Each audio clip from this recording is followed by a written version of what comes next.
புதிய உறவுகள் அனைவருக்கும் வணக்கம். இன்னைக்கு நம்ம பார்க்க போற டாபிக் என்னன்னாக்கா, ஹவு டு மேக் பாசிட்டிவிட்டி. அதாவது நாம பாசிட்டிவா இருக்கிறதுக்கு என்ன பண்ணலாம், இல்ல பாசிட்டிவா ஆவறது எப்படி அப்படின்னு தான் இன்னைக்கு நம்ம டிஸ்கஸ் பண்ண போறோம். எல்லாருமே பாத்தீங்கன்னா இன்னைக்கு இந்த உலகமே பாத்தீங்கன்னா நிறைய நெகட்டிவிட்டியால இருக்கு.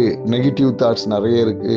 எல்லாருக்கிட்டையும் நெகட்டிவ் பீப்புளா இருக்காங்க. இப்படி நிறைய நெகட்டிவிட்டியை நம்ம நெகட்டிவ் சொல்றோம். ஒரு நிமிஷம் கொஞ்சம் நல்லா ஆழ்ந்து யோசிச்சு பார்த்தீங்கன்னு வச்சுக்கோங்க, இங்க பாசிட்டிவ் ஒண்ணு இல்ல, நெகட்டிவ்னு ஒண்ணு இல்ல. அதுதான் நீங்க புரிஞ்சுக்கணும். இங்க நமக்கு சாதகமான செயல் அனைத்தும் நம்ம பாசிட்டிவ்னு சொல்றோம். நமக்கு சாதகமற்ற செயல்கள் எல்லாத்தையும் நம்ம நெகட்டிவ்னு சொல்றோம். ஏன்னா ஒருத்தருக்கு பாசிட்டிவா இருக்கிறது இன்னொருத்தருக்கு நெகட்டிவா இருக்கு, இன்னொருத்தருக்கு நெகட்டிவா இருக்கு மற்றவருக்கு பாசிட்டிவா. சோ இங்க நாம பார்க்கக்கூடிய ஒரு விஷயம் என்னன்னாக்கா, நமக்கு சாதகமான செயல், சாதகமற்ற செயல், இந்த டிஃபரன்ஷியேட்ல நம்ம ஒரு விஷயத்தை அணுகணும்னு வச்சுக்கோங்களேன், நமக்கு நிறைய கிளாரிட்டி கிடைச்சிடும். அப்போ நமக்குள்ள இருக்கக்கூடிய அந்த நெகட்டிவிட்டின்னு ஃபீல் பண்ணக்கூடிய விஷயத்தை நம்ம ஓவர் கம் பண்ணும் போது அதுதான் நீங்க பாசிட்டிவா மாறுது. ஏன்னா ஒரு காயின்ல பாத்தீங்கன்னா பூவும் இருக்கும் தலையும் இருக்கும். ஒன்னு பாசிட்டிவ், இன்னொன்னு நெகட்டிவ்.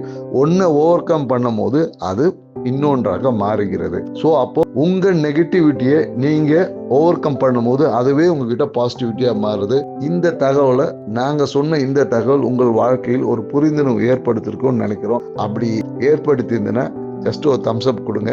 ஏற்படுத்தலைனாலும் ஏற்படுத்தல நோன் ஒரு டைப் பண்ணி போடுங்க. மீண்டும் இது போன்ற நல்ல தகவலுடன் உங்களை சந்திப்போம். நன்றி, வணக்கம்.